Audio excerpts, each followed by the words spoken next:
Hello and welcome back to episode number 13 and the final episode of season 2 of the proof of stake experiment, where we've been staking 11 different cryptocurrencies to find out which one profits and stakes the most. If you're new to us, or if this is the first time that you're watching this series, then I suggest you watch the entire series and you'll discover lots of ups and downs, mainly downs, throughout the whole entire series. So stick around, we're going to go through an in-depth look at the overview of the entire season. So let's have a quick look at what's happening on the cryptocurrency markets. Apologies, I was a bit late with this episode, about 2 weeks late. I was occupied with creating a different video at the same time, so this episode has been a bit late. However, 2 weeks ago we were at a total market cap of about 217 billion. We're at a total market cap of about 225, so we have climbed back up slightly.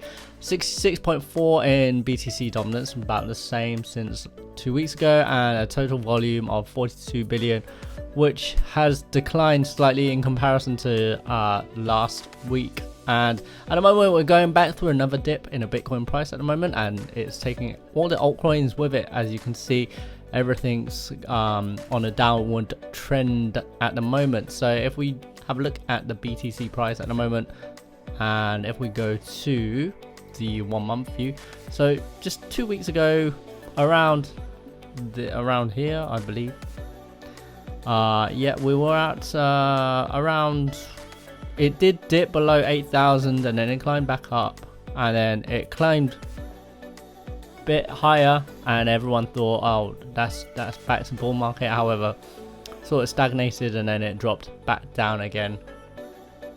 Again, we don't know what's happening with the markets. We're not too sure if the stock prices are pulling this down or it's following the stock market as well. So it's quite hard to say at the moment. So patience is the key with Bitcoin. It's one of these things where you just have to hold it long enough, and you know over time it's going to be worth a lot more than any fiat currency over a long period. But looking at other notables, Ethereum has climbed back up very slightly. So it was about 2 weeks ago, it was around 171-ish, and now it's about 180. All the altcoins have slightly recovered, not too much. They're more or less around the same price as about 2 weeks ago. Nothing has really happened. In other news, there hasn't been much other news other than a lot of companies pulling out of Facebook's Libra coin, which has probably lost a lot of interest within cryptocurrency as well. However, it's not all doom and gloom. Things will be looking up if you just hold long enough. So let's have a look at the wallets for the final time of this season. Let's have a look at STRAT. So STRAT has some syncing issues going on at the moment, but I don't think it would affect it much because this coin does not stake very much, and I believe it's because of such a low amount. So 281 is definitely not recommended to stake. I probably would recommend probably about 1,000 for you to actually start staking STRAT. In terms of the price value, this has dropped very hard. Actually, it's almost about 1/3 off at the moment. So if you're looking to get into staking STRAT, it's a good price to get in. However, at that time it definitely was not a good price to get in. So do I recommend STRAT? Probably not, actually, because it just doesn't stake consistently with such a low amount, but who knows, you could go for a gamble. Kucoin is extremely consistent at staking, actually. So we purchased, I can't remember how much we purchased originally. It was definitely over 1,000, and this came in late as well because there was some ongoing swap going on at that time.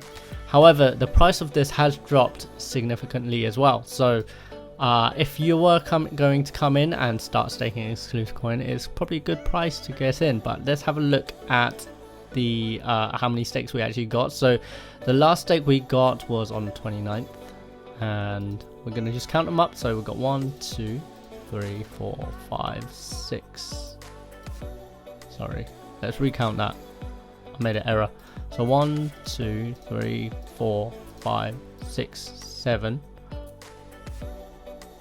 8, 9, 10, 11, So we got 11.5 exclusive coins. So again, very consistent in staking. The only issue is the price drops of these altcoins. That's the only issue.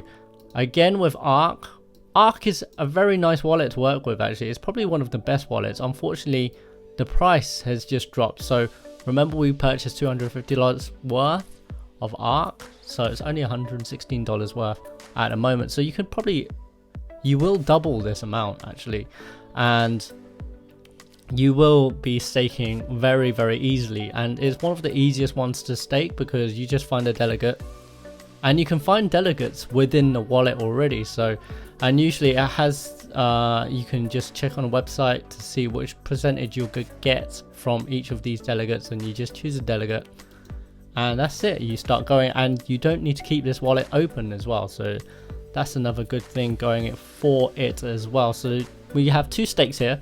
So 0.16 and 0.17. That's it. So it does stake consistently. The wallet is probably the best design out of all of the cryptos. Actually, this is probably the best, cleanest design. Plus, there's a news channel as well, and there's a large community. It's just so happens that the price of Arc has just dropped with everything else as well.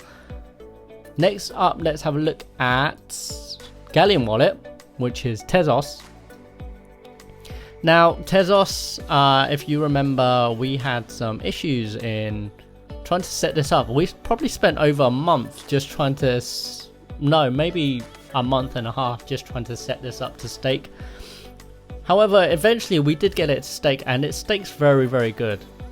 However, there is that lull of having to wait for it to delegate, and then you have to wait another 20 days for it to, I'm not too sure why you have to wait another 20 days, but it is a very long process for it to stake. However, once it does stake, it's very good at staking actually, and the price of this is pretty okay actually. I think this is one of the more stable ones. It has dropped slightly, however it hasn't dropped as much as all the other coins.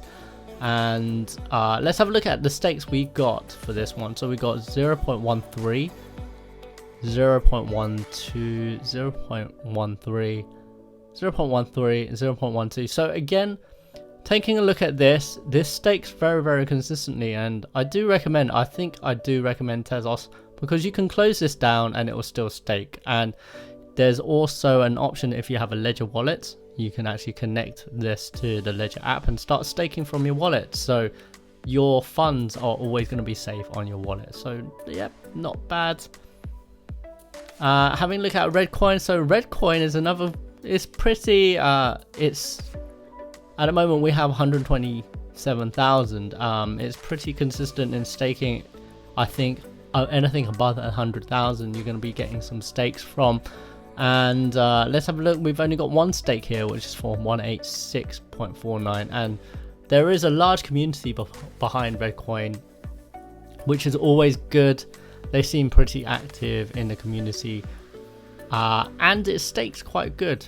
It really does stake quite good. However, they do use a very old school wallet, so this is an old Bitcoin QT type of wallet. It really needs an update. If it had an update to like something looking like Arc, or if they spent some money on a UI designer or a UX and UI designer, then they could probably refresh stuff and bring in more new users. So that's what Reddcoin really needs, and it's a good coin to actually stake. It does stake pretty good. Do I recommend it? In terms of price, it has dropped significantly again with all the other ones, but it's an okay one. It's an okay one to stake. However, you do need some technical skills to actually work this one, and you do need to leave a computer on 24/7 in order for this to stake as well. Let's have a look at the next batch of wallets.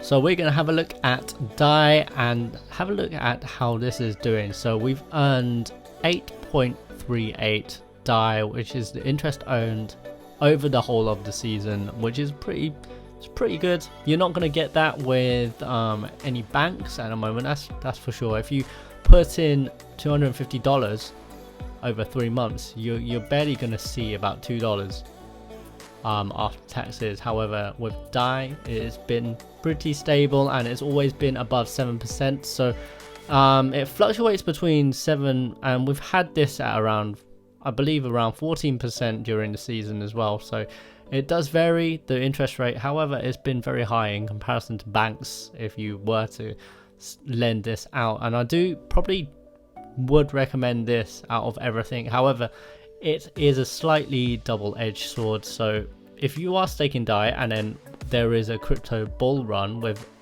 Bitcoin and all the altcoins, then DAI is definitely going to be left behind in terms of staking. So it's either going to be this or the other, and at the moment, because we're in a bear market at the moment, DAI is a pretty good stable one to actually lend out, and you're going to get a good return every time.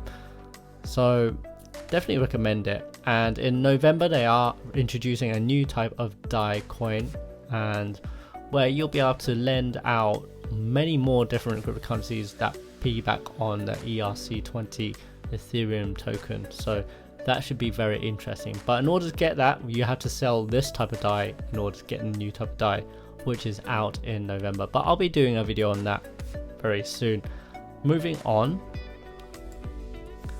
we'll have a look at Loom, our Loom network, and Loom has been pretty consistent as well in terms of staking. However, again, with the price action that's going on at the moment, we've probably lost more than half the value.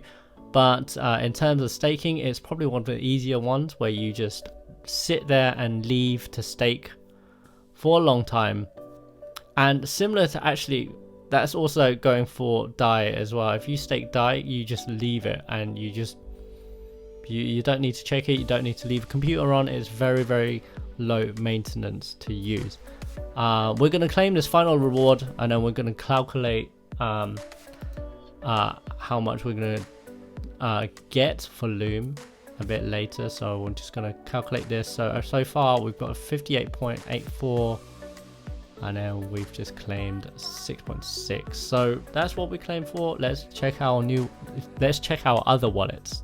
So a quick look at Neo and ONG. So at the moment, these two coins are very, very easy to stake. As you can see with this O3 wallet, you can just close it down and stake on both Mac and PC, and you don't need any technical experience. All you need to do is just hold those coins, and you'll be able to stake those different coins within this same wallet as well. So these are the total stakes we've received, and I'm just going to claim it. So we've got 0.06 gas, and that's from Neo, and we've got a total of 6.14 ONG, and I'll do the calculations a bit later. We're just going to claim this now. However, in terms of price action, yes, again, this has gone down so much. So if you're going to get into staking, these are not too bad choices as well if you're going to get into staking, because you can pick up quite a lot for very cheap at the moment, and you never know, during the bull run these might be worth a lot more over time. But all in all, very low maintenance, very easy to stake, and very minimal. You can just leave it for a few months and then forget about it, and then come back to it, and then you have some free cash sort of thing. So very nice. In terms of developments with these two coins, not really heard much from both Neo and Gas, but Neo and Ontology. However, they have implemented some things, and they have things going on at the moment. However, they have been quite quiet during this bear market that's been going on in the alternative cryptocurrency space. So having a look at Tomochain, we've got 3.5289, and that's how much we've staked so far. In terms of Tomochain, again, easy to stake, and you can do it on a mobile device. And the only issue with Tomochain again is the price action. This has lost quite a fair amount in terms of value since when we purchased it. But if you want to get in and you want something very easy to stake, then this is great, because this works for both Android and iOS, and you can quickly just plonk this in, delegate your Tomo to a or vote one of the delegates, and then you can start staking. It's very, very easy. Another easy one is Vechain, and you can see so far we've claimed about 1,333 VThor token, which is about 56 cents. However, it's not too much. That's the only issue. And the price of Vechain unfortunately has gone down more than I would have liked. Again, if you were gonna come in now, you would get about 70,000 worth of Vechain and probably double the amount of what I've been staking. So easy to stake. You can stake on a mobile wallet. Not heard too many things from in terms of developments, but they do sometimes now and then they do come back with some sort of developments. However, not too much recently during the bear market, but very easy to stake. So here's the Proof of Stake League Season 2. On the final episode on the 13th of October 2019, we have exclusive coin at number 1 position yet again, which has totally caught me off guard with a total profit of $10.19. with an ROI of about 4.08% and a daily staking average of 9 cents, which is surprising to me actually. DAI dropping in from number 1 to number 2 with a total profit of $8.46. Reddcoin from position 4 going up 1 position from position 4 to number 3. We have a total profit of $3.42. Tezos dropping 1 position with $3.09. Loom going up 1 position with $1.54, and the rest are pretty much the same. So that gives us a grand total of $30.90, which isn't very good whatsoever. And it definitely doesn't help with in terms of the price of order coins, because they have dropped significantly. But moving on, let's have a look at the overview. So here's the overview of the final episode of the Proof of Stake Experiment 2019. Now it's completely different to the Proof of Stake League, as you can tell, because these are all the profits that we've added up, and you can see the complete difference in comparison to all the coins as well. So the difference is on the left hand side, on the right hand side, and as you can see, DAI, the only coin that has generated a profit is just DAI, because it's pegged to the USD and it's given us a difference of $13.51. Now the reason why it's $13.51 is because we actually purchased DAI at a lower rate, so it was around just under $1 when we purchased it. So we did make a bit of a profit there, and plus we'd made a bit of a profit with the stakes as well. Tezos on the other hand is not doing too bad. It hasn't done too bad. It's been quite good in terms of price, stabilizing around 90 cents to $1, and that's given us a loss of $7.88, which isn't too bad, especially with this type of market that's going on. Reddcoin at number 3, which is surprising because this one has held up actually. Reddcoin, the price of Reddcoin hasn't gone too bad, and we have made there has been some profit in terms of staking, so that's always quite good. So in total we've made a loss of $18.97. Now the rest is just horrendous. We're going into the hundreds here. So Tomochain, we lost $110 with this one because of the price action. However, it does stake. It's very easy to stake. Exclusive coin, really excellent, as you can see from the league, excellent staking. However, because we purchased it at a very high price, we lost $133 on this one. Neo, so when we purchased Neo again, we purchased at a very high price with a difference of minus $138.99, and so forth. Arc as well, $140, $141 for Ontology. So it's a grand total profit of about almost $1,000 that we've lost on this. Now you might think, oh well, I'm definitely not going to stake any of these, I'm just going to stake DAI. However, that's probably the incorrect way of thinking, because at this point of time, if you purchase any of the easier staking coins, then you're going to make a profit because they're cheap at the moment. Because remember, I purchased these 3 months ago, which were higher than usual.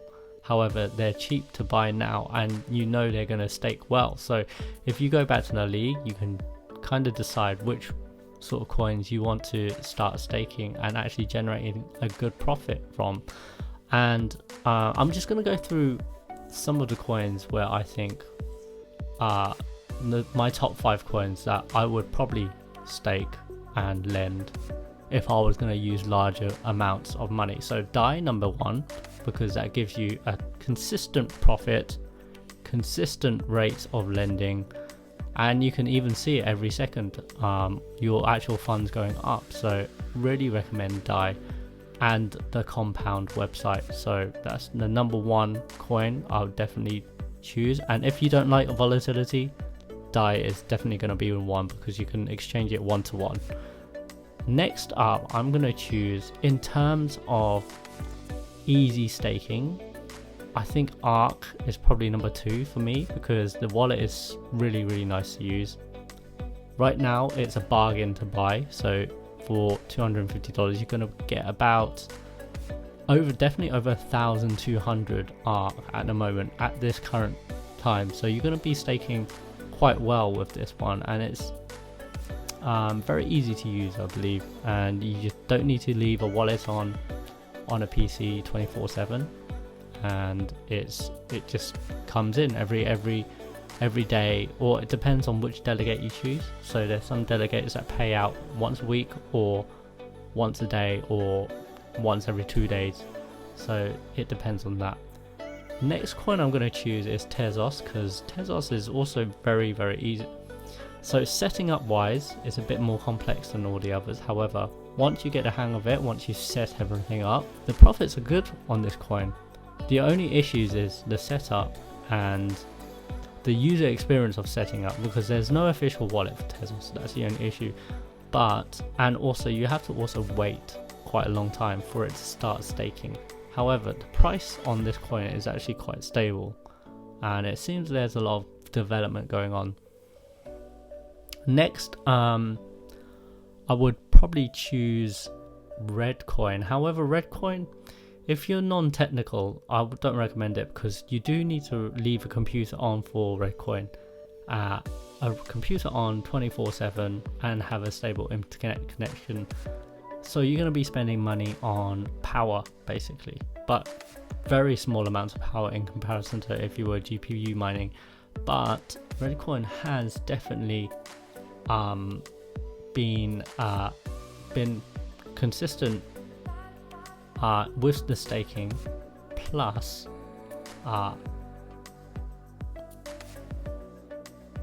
so Reddcoin has been consistent in staking, and the price action is volatile. However, it has stabilized slightly, so Reddcoin is a good one, and it's an old school one. However, they do need to update a lot of things on Reddcoin in order for them to achieve success. Now, very easy coins to stake are Tomochain, Neo, Ontology, and as you can see, Vechain as well. And as you can see, all you have to do is just leave those coins in a wallet. Same with Loom as well. You just leave those coins in a wallet, and you don't need to worry about it. You just leave it, let it stake, let it compound on its own. And right now, those coins are very cheap to stake at the moment. So don't take this, use this as your guide to choose which cryptocurrencies to stake at the moment, because now is probably the best time to stake, because when it goes back up, you don't want to have the coin go back up and then you buy at a high price like I did, and then think, damn, I could have been staking this particular coin. So I hope that's helped you in terms of choosing your cryptocurrency that you wish to stake. But in the meantime, I definitely would choose the easier options of staking rather than the complex options of staking. So I'm going to reiterate my recommended lending and staking coins of 2019. Number 1 being DAI, very easy to stake, non-volatile, and it has good interest rates, and you can now stake from Ledger, your hardware wallet, or you can stake from MetaMask. Tezos being at number 2 is good at staking, not as volatile as the other cryptocurrencies, but it does take a while for it to get going. So it does take around 20 days for it to get started. Reddcoin and Exclusive Coin at number 3. Old school coins, they stake well for 2019, but the volatility of the price is extremely volatile for these coins. Plus, you do need some technical knowledge where you have to leave a computer on for 24/7. So there is the power aspect that you need to take into account. So the others on this page, you don't need to leave your computer on. Number 4, we have Neo and Arc. Very easy to stake and set up, but very volatile prices, which makes it number 4. The volatility of these prices are extremely high. However, good buy for 2019 if you buy right now. And at number 5, again, same concept, easy to stake, however volatile, but right now is a good buy. So for number 5, we've got Loom, Ontology, Tomochain, and Vechain. So I hope this chart has given you some sort of indication on what you want to purchase, and it depends on if you like volatility or not. So you can base your choice on this chart. So that's it, guys. Series 2 is now over. Hope you enjoyed the series, and I hope you learned a lot during this cryptocurrency bear market. You can still subscribe because there's going to be more videos not relating to this series, but there will be more videos coming your way for weekly updates, and you can follow me on Twitter, Instagram, go to the website or go to Facebook. But don't worry, guys, season 3 will be back in 2020 Q1. So in the meantime, you can recommend or shill me your favorite staking or lending coins in that meantime, and I'll see if I can put it in series 3. I'll see you next time. Bye bye.